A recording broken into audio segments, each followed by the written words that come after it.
Okay, let's get into it. Today we're doing a deep dive into something really important, though it can be tough healing from emotional and narcissistic abuse. That's right.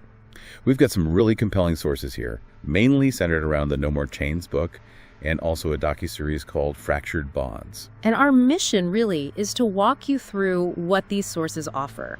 We want to unpack the key ideas they present about, well, first, recognizing this kind of abuse. And validating the experiences of people who've lived through it. And crucially, looking at the paths to healing and ultimately freedom that these sources map out. It's definitely a sensitive area, we know that. But the focus here in these materials, it's really strongly on support, on validation, and, empowerment. Absolutely. And if this resonates with you, if you've maybe been there, you probably know that feeling. Maybe feeling gaslit or constantly manipulated. Yeah, or like you're questioning your own reality all the time. Right. Or just feeling completely lost in a relationship that maybe from the outside looked okay, maybe even great. But inside, it felt like it was just draining you, taking away your energy, your self-worth. That experience is exactly what these sources are speaking directly to. Yeah, one of the most powerful messages, kind of a core message, is just that fundamental validation. It basically says, you didn't imagine it. You survived it. That's huge, because it cuts right through that self-doubt, doesn't it? That question so many survivors ask themselves, like, was it really that bad? Am I just making a big deal out of nothing? Exactly. And these materials provide a pretty clear answer to that. And they talk about these resources, especially the book, as being more than just, words on a page. They call it a mirror, a map, and a movement. I like that framing. A mirror, so you can see your own experience reflected back, which is incredibly validating. A map to sort of help navigate your way out and towards healing. And a movement, which is about reclaiming your voice, your sense of worth, and finding peace again after all that emotional turmoil. So spotting the signs is obviously key. Absolutely crucial. Because, as the sources really detail, the tactics involved here can be so subtle, sometimes really insidious. Right. They break down some specific manipulation techniques, like love bombing. Yes, love bombing. That really intense, over-the-top affections and idealization right at the start. Feels amazing at first, right? Like you've met the one. Totally. But then often it shifts really quickly to devaluation once they feel like they've kind of, secured you. And then there's gaslighting. That's a big one. Huge and so damaging. It's basically designed to make you question everything, your memory, your perception, even your sanity. Yeah, constantly denying or twisting your reality. It's like, imagine knowing the sky is blue, but someone you trust keeps insisting, very convincingly, that it's green over and over. Eventually, you might actually start to wonder, right, am I seeing things wrong? Ugh, that sounds just exhausting. And they also talk about the cycles of abuse. Yes, that distinct pattern, tension builds up. Right, then there's some kind of incident or blow up. Followed by a period of reconciliation, maybe apologies, calm. The so-called honeymoon phase. Which is so disorienting, it keeps people stuck, doesn't it? Hoping that calm part will last this time. It does. And they also point out the issue with false apologies. Okay, what do they mean by that? Well, these aren't genuine apologies. They're not about real remorse or a plan to change. They're really just tools to smooth things over, regain control, without any actual shift in behavior. Gotcha. And what about this kind control? That sounds contradictory. It does, and that's the point. It's where control is disguised as kindness or care. Seemingly nice gestures or actions that are actually about maintaining dominance. Wow. So it's hard to even recognize or push back against because it looks like they're being nice? Precisely. And that feeling, that constant walking on eggshells feeling. Yeah. The material is very clear. That's not just you being sensitive or considerate. That's a massive sign of emotional captivity. So if you're constantly watching what you say, monitoring their mood, trying desperately not to cause conflict, that's not love. That's survival mode within the relationship. And this often leads into something else the sources discuss, right? Trauma bonds. Exactly. Trauma bonds. This isn't just, feeling attached. It's a really powerful, complex psychological bond that can form specifically in these abusive dynamics. Often linked to those intense cycles we just talked about. Yes, the intensity, the intermittent reinforcement, it all plays a part. The sources actually promise to explain some of the science behind why these bonds get so strong. And importantly, how to break them. Crucially, how to break them without breaking yourself. That's a quote they use. That phrase really lands, because the healing process shouldn't inflict more harm. No, definitely not. And the sources map out a path to healing that involves, things like rebuilding your support network. Which might have been damaged or isolated during the relationship. Right, and reclaiming your identity, the parts of yourself that maybe got lost or suppressed. And then moving towards not just getting by, but actually thriving. And the No More Chains book itself, its structure is built around supporting this journey. It offers really practical tools. Like the realistic vignettes. Yes, these short stories based on common experiences of survivors. They act like that mirror we mentioned earlier. Seeing your story reflected, yeah. That must be incredibly validating. Hugely. Then there are spot the sign breakdowns. Okay, so clearly identifying the tactic. Exactly. Explaining them clearly, which is vital when you've been conditioned to doubt your own perceptions. Makes sense. And then How to respond strategies. Yeah. So not just understanding, but actionable advice. What can you actually do? practical steps, that's key. Definitely.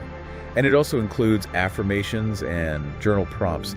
These are specifically designed for healing, for rebuilding that self-trust that gets so eroded. And finally, emotional safety tools. Yes, practical techniques to help you protect yourself emotionally moving forward, establish healthier boundaries, and hopefully avoid similar dynamics in the future.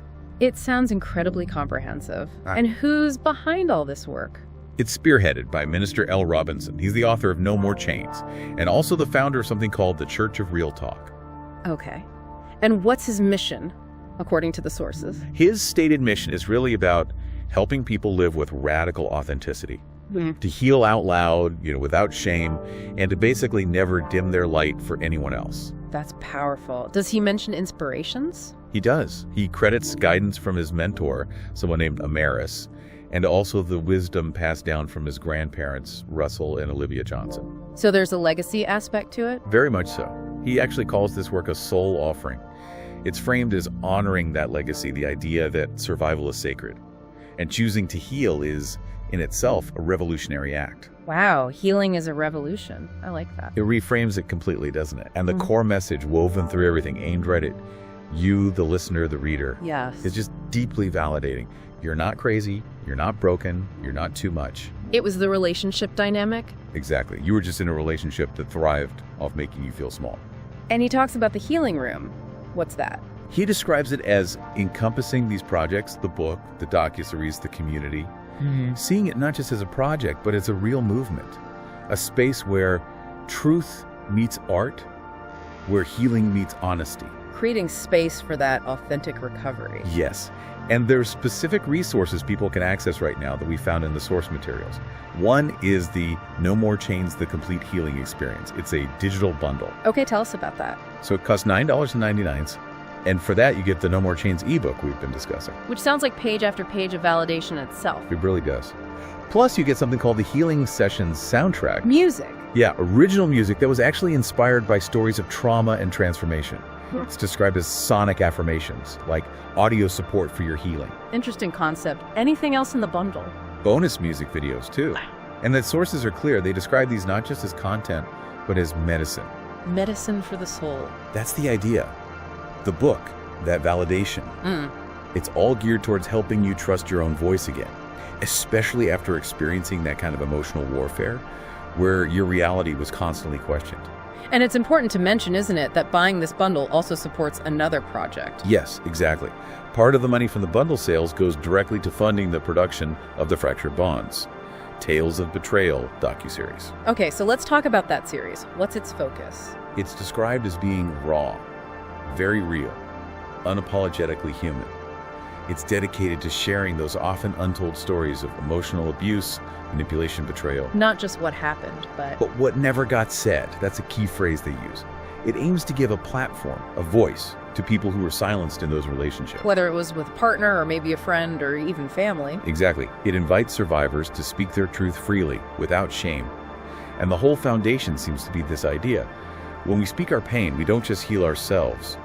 We give others permission to heal too. That's a powerful concept. Collective healing through sharing stories. And the sources say it's currently in production.